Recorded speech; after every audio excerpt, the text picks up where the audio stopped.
ariko ubutumwa bwe aha kujaguza ikiro cya St James aha Church of Uganda no kusima umuhereza wabo akidikoni wa All Saints Mbara Venerable Reverend Patrick Atwire ajumirira abarukora imirimo yabo umuringo gwa binkwatire ki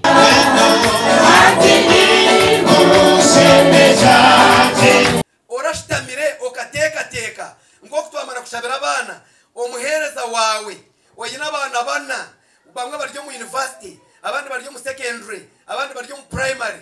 bono bapakingire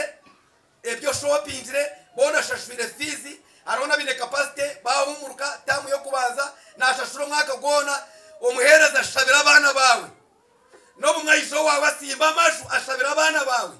kandi sento shashwire fees wasigazaho toru kumureba tokamubuza wato wawe nahumuruka ryari Mbuzi ogusteka techerenkeka Haleluya mwene hatedani kareba rekwisha mwene hateci ndiyo ninza kusima ugunko kuyayabagambire tukuru kunsima ninya ndiyo ninza kusima ranga kandi nimbashaba mwiniwa bariyo abara kwasubwe munyongere munsimire ho munkwasi Herbert Kamugisha mukuru w'abakristo yahabo bureberezwa nkole nwabira ari umjenyi mukuru kandi ashabira bikiriza okorobera no kwabahereza bawe kitinsa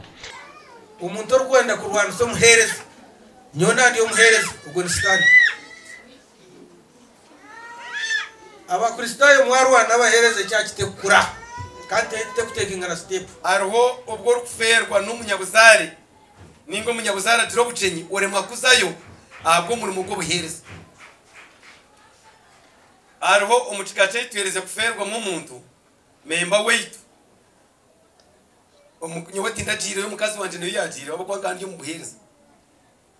ndiyo ningambe byo kuroreka ngo umurimo go buhereza ni kugenda gukwata uhinduka property yekanisa obureberezi bwa nkore bwina amasaba dikoni 18 amarisa 88 na sub parishes 98 gasha kwa Eli akiza